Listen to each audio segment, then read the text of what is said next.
Hey guys, JP here. Today I'm going to show you how to do some cactus today on the wall, okay? So pretty much you just want the whole back half of you against the wall. You want your heels against the wall, butt against the wall, back against the wall, back of the head against the wall, okay? And we're going to get into a little cactus pose here, okay? Head against the back of the wall, elbows against the back of the wall, also wrists and the back of the hand. Those are the two I really want you to watch out for, okay?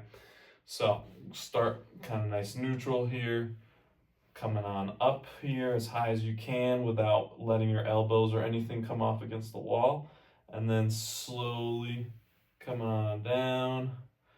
And the point of this is to really push the elbows deep down into the floor, okay?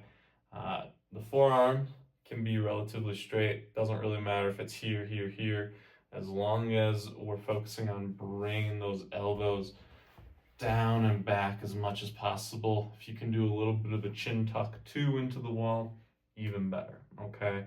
And that is how we do cactus.